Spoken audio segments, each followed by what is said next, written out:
নমস্কার দর্শক বন্ধুরা, রে স্পোর্টস এর পর্দায় আপনাদের সকলকে স্বাগত জানাই। এই মুহূর্তে আমি দাঁড়িয়ে রয়েছি মোহনবাগান মাঠে এবং আজকে কিন্তু মোহনবাগান ক্লাবে বার্ষিক সাধারণ সভার আয়োজন করা হয়েছিল, যেখানে উপস্থিত ছিলেন মোহনবাগান সচিব সৃঞ্জয় বসু, মোহনবাগান সভাপতি দেবাশিস দত্ত, সেই সঙ্গে মোহনবাগান ক্লাবের কার্যকরী সমিতির সকল সদস্যরা এবং মোহনবাগান ক্লাবের সকল সাধারণ সদস্যরা, সকলের উপস্থিতিতেই একেবারে সুন্দরভাবে এবারের বার্ষিক সাধারণ সভা অনুষ্ঠিত হলো, যেখানে একাধিক প্রস্তাব এবং সেই প্রস্তাবের কার্যকারিতা, উপযোগিতা সমস্ত কিছু নিয়ে আলোচনা হয়েছে। এবং ইতিমধ্যেই মোহনবাগান সভাপতি দেবাশিস দত্ত তিনি বলেছেন যে খুব সুন্দরভাবে এজিএম হয়েছে এবং সেখানে প্রচুর প্রস্তাব ছিল, যে প্রস্তাব আমরা গ্রহণ করেছি এবং পরবর্তীকালে সেই প্রস্তাব নিয়ে আমরা ভাবনা চিন্তা অবশ্যই করব। পাশাপাশি কথাও সৃঞ্জয় বসুও জানিয়েছেন যে এই বার্ষিক সাধারণ সভা থেকে অনেক কিছু সিদ্ধান্ত নেওয়ার কথা বলা হয়েছে, তবে সব শেষে আজকে এই বার্ষিক সাধারণ সভার পরে বাংলার যে অনূর্ধ্ব 14 দল রয়েছে, যারা সাব জুনিয়র চ্যাম্পিয়নশিপে, ন্যাশনাল চ্যাম্পিয়নশিপে যারা খেতাব জিতে ঘরে ফিরেছিল, দীর্ঘ 10 বছরের অপেক্ষার অবসানের পর বাংলার এই দলটা কিন্তু তারা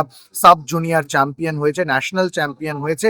তার ফলে সেই দলের ফুটবলার, কোচ সহ কোচিং স্টাফদের কিন্তু আজকে সংবর্ধিত করলো মোহনবাগান ক্লাব। এবং সেই মঞ্চ থেকে দেবাশিস দত্ত তিনি কিন্তু বললেন যে মোহনবাগান সবসময় 1 নম্বরে থাকে এবং এই সাব জুনিয়র চ্যাম্পিয়ন হওয়া বাংলার অনূর্ধ্ব 14 ফুটবলারদেরকে প্রথম সংবর্ধিত করলো মোহনবাগান ক্লাব। ফলে সেই জায়গা থেকেও মোহনবাগান ক্লাব যে এগিয়ে রইল সে কথা জানালেন তিনি। অন্যদিকে সচিব সৃঞ্জয় বসু তিনিও কিন্তু বললেন যে আমরা গর্বিত বাংলার এই সাফল্যে এবং প্রতি বছর আমরা এই মঞ্চ থেকে বাংলার কোনো না কোনো পর্যায়ের দলকে সংবর্ধিত করতে চাই এবং সেই আবেগ যাতে ধরে রাখা যায়, সেই সাফল্য যাতে ধরে রাখা যায় সেই অনুরোধ করলেন, সেই আবদার রাখলেন। এখানে উপস্থিত ছিলেন আইএফএ সভাপতি অজিত বন্দ্যোপাধ্যায়, সেই সঙ্গে উপস্থিত ছিলেন বাংলারই অনূর্ধ্ব 14 দলের যে কোচ গৌতম ঘোষ, তিনিও উপস্থিত ছিলেন। সকলেই কিন্তু আজকের এই দিনটিকে একটি বিশেষভাবে, একটি বিশেষ গুরুত্বের সঙ্গে দেখলেন, কারণ খুব স্বাভাবিকভাবেই এই সাফল্য গোটা বাংলার, এই সাফল্য গোটা দেশের, অবশ্যই এখান থেকেই পরবর্তীর মঞ্চ প্রস্তুত হবে।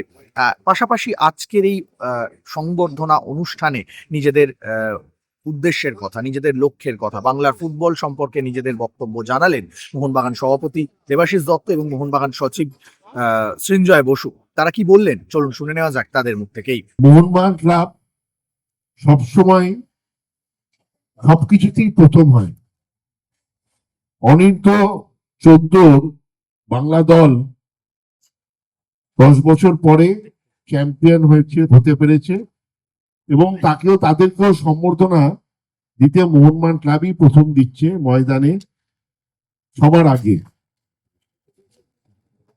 আজ গৌতম ঘোষের কোচিং এ এই সাফল্য, এটা একটা বাংলাকে অন্য মাত্রা দেবে। আপনাদের মনে আছে নিশ্চয়ই, গত এজিএম এর পরে আমরা বাংলা সন্তোষ ট্রফি জয়ী দলকে আমরা সম্বর্ধনা দিয়েছিলাম। আজকে আমরা এই চ্যাম্পিয়ন দল অনূর্ধ্ব 14 এদেরকে আমরা সম্বর্ধিত করছি। আমরা আনন্দিত যে আমাদের মধ্যে এসে উপস্থিত হয়েছেন অজিত ব্যানার্জি, আইএফএ প্রেসিডেন্ট। তাকে মোহনবাগান ক্লাবের তরফ থেকে আমি নমস্কার এবং ধন্যবাদ জানাচ্ছি আসবার জন্য। এবং ওনাকে যে নামে ডাকি, ষষ্ঠীদা বলে আমরা সবাই ডাকি, ষষ্ঠীদাকে অনুরোধ করব, ষষ্ঠীদা এবং তার টিম প্রত্যেক বছর যেন এজিএম এর পরে আমরা বাংলার কোনো দলকে যেন ভারত চ্যাম্পিয়ন হওয়ার জন্য সম্বর্ধিত করতে পারি, সেই সুযোগ আইএফএ প্রত্যেক বছর আমাদের যাতে করে দেয়, যে প্রত্যেক বছর বাংলা যেন অল ইন্ডিয়া লেভেলে চ্যাম্পিয়ন হয়। কোনো না কোনো সন্তোষ ট্রফি চ্যাম্পিয়ন হলে তো আমরা অত্যন্ত আনন্দিতই হব। এবং অনূর্ধ্ব ইউথ ডেভেলপমেন্টে যে ভালো করে হচ্ছে, তার ফল হচ্ছে বাংলা চ্যাম্পিয়ন হওয়া। সবাইকে, আমি প্লেয়ারদের সবাইকে অভিনন্দন জানাচ্ছি। আর তোমাদের একটা কথা বলতে চাই, এই টেন্টটা দেখতে পাচ্ছ, এই টেন্টে গোষ্ঠপাল থেকে চুনি গোস্বামী, শৈলেন মান্না, সুব্রত ভট্ট, সত্যজিৎ চ্যাটার্জি, ব্যানেটো সবাই খেলেছে। তোমাদেরও খেলতে হবে একদিন, সেইটা চোখে স্বপ্ন আছে তো? আমি প্রথমেই বাংলার ফুটবল দলকে অভিনন্দন জানাতে চাই যে তাদের এই পারফরমেন্সের জন্য। এবং এটা সত্যি আমাদের সবার গর্বে যে ইদানিং বাংলার ফুটবল যেভাবে ভারতীয় স্তরে, যেভাবে দেশে সব মেজর টুর্নামেন্টে সাফল্য পাচ্ছে, এটা সত্যি গর্বে। এবং আগামী, যেটা দেবাশিস দাও বললেন, আমরা আশা করব আগামী প্রতিটি AGM এর পর যেন আমরা কোনো না কোনো বাংলা দলকে সংবর্ধনা দিতে পারি। তারা মানে যে কোনো সেটা সন্তোষ ট্রফি হোক বা জুনিয়রের যে কোনো বিভাগ হোক, তারা যেন ভারত চ্যাম্পিয়ন হয় এবং আমরা যেন তাদের সংবর্ধনা দিতে পারি।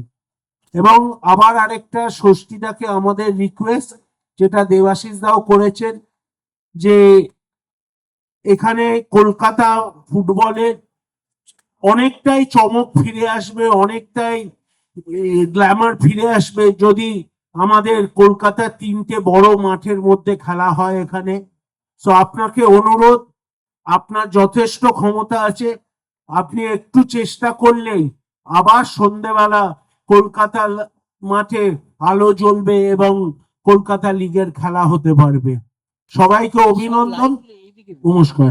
অন্যদিকে বাংলার এই অনূর্ধ্ব-14 দলের হেড কোচ গৌতম ঘোষ, তিনি কিভাবে এই দলকে তৈরি করেছেন, কিভাবে তিনি এই দলের মধ্যে জয়ের স্পৃহা জাগিয়েছেন, কিভাবে এই দলকে গঠন করেছেন, সব কথা জানালেন। পাশাপাশি মোহনবাগান ক্লাব সহ আইএফএ কে ধন্যবাদ জানালেন তিনি। কি বললেন তিনি, চলুন শুনে নেওয়া যাক তার মুখ থেকেও।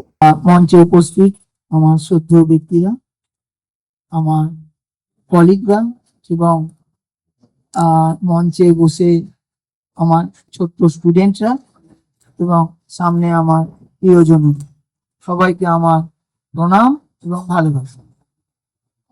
প্রথমেই মোহনবাগান ক্লাবকে অসংখ্য ধন্যবাদ যে আজকে এইটুকুনি ছোট ছোট বাচ্চাদের উৎসাহিত করার জন্য। আজকে আমাদের ভারতবর্ষের one of the best club এবং যাদের নাম সারা পৃথিবীর বুকে ফুটবলের মানচিত্রে রয়ে গেছে, তাদের মতো ক্লাব আমাদের সাব জুনিয়র বাচ্চারা যারা চ্যাম্পিয়ন হয়ে এসছে তাদেরকে এইভাবে সংবর্ধনা দেবে, মানে আমরা সবাই ভীষণ ভীষণ ভীষণ ভাবে উৎসাহিত। এবং আজকে দেবাশিস দা যে কথাটা বললেন, আমি আজকে যখন টেন্টের ভেতরে বসেছিলাম তখন আমাদের বড়রা যেটা ছোটবেলায় বলতেন যে স্বপ্ন দেখা, আমি সেই কথাটাই ওদের বলছিলাম যে আজকে যে ক্লাবের ভেতর আমরা ঢুকতে পেরেছি, আমরা খুব ভাগ্যবান যে এই ক্লাবের ভেতর আমরা ঢুকতে পেরেছি। তার সাথে সাথে ভাগ্যবান ক্লাবের ভেতরের লনে বসতে পেরেছি, যেখানে ভারতবর্ষের বিখ্যাত বিখ্যাত ব্যক্তিত্বরা এইখানে বসেন বা থাকেন বা চলাচল করেন। সেইখানে আমাদের ছোট ছোট বাচ্চারা তারা এই রকম একটা জায়গায় এত সুন্দর একটা সুযোগ পেয়েছে, তার জন্য অসংখ্য ধন্যবাদ ক্লাবকে যে এই সুযোগ করে দেওয়ার জন্য। এবং আমিও আশা করব ভবিষ্যতে ওরা কখনো এই ক্লাবে ভালো খেলে মুখ উজ্জ্বল করবে। আজকের এই বিশেষ দিনে মোহনবাগান ক্লাবের পক্ষ থেকে বাংলার ফুটবলারদের হাতে তুলে দেওয়া হলো একটি ছোট্ট চারা গাছ, যারা ভবিষ্যতের চারা গাছ, যারা ভবিষ্যতের প্রতীক, সেই এমনই একটা চারা গাছ তুলে দেওয়া হলো। পাশাপাশি মোহনবাগানের রং সেই সবুজ মেরুন উত্তরীয় এবং সেই সঙ্গে একটি চেক তুলে দেওয়া হলো তাদের হাতে। চলুন এক নজরে দেখে নেওয়া যাক মোহনবাগানের দেওয়া সেই সংবর্ধনা অনুষ্ঠানের টুকরো কিছু মুহূর্ত।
তবে তাল কাটলো অনুষ্ঠানের মাঝেই। মোহনবাগান ক্লাবের অন্দরে যখন এত সুন্দর একটা সংবর্ধনা অনুষ্ঠান হচ্ছে, তখন বাইরে থেকে মোহনবাগান সমর্থকদের স্লোগান উঠল, বিরোধী স্লোগান। কেন এই স্লোগান? মোহনবাগান কিছুদিন আগেই ACL 2 খেলতে যায়নি এবং সেই নিয়ে কিন্তু সমর্থকদের মধ্যে উত্তাল হয়েছে। তারা কিন্তু যথেষ্ট ক্ষুব্ধ এবং সেই নিয়ে কিন্তু আজকের এই বার্ষিক সাধারণ সভাতেও প্রশ্ন উঠেছিল। সেই রেশ রইল অনুষ্ঠানের শেষ পর্যন্ত, যখন দেবাশিস দত্ত, সৃঞ্জয় বসুরা বাংলার এই খুদে ফুটবলারদের হাতে সংবর্ধনা তুলে দিচ্ছেন, তখন মোহনবাগান ক্লাবের বাইরে থেকে বেশ কিছু সমর্থক তারা স্লোগান তুললেন, তারা প্রশ্ন ছুঁড়ে দিলেন, কেন এই ইরান যাওয়া হলো না, কেন ইরানে খেলতে গেল না মোহনবাগান ক্লাব। আনন্দ থাকবেই, তার মাঝে সমর্থকদের প্রশ্ন থাকবে, সব মিলিয়েই মোহনবাগান ক্লাব। তবে আজকের বাংলা ফুটবলারদের এই সংবর্ধনা দেওয়ার অনুষ্ঠান কিন্তু শেষ হলো সুন্দরভাবেই।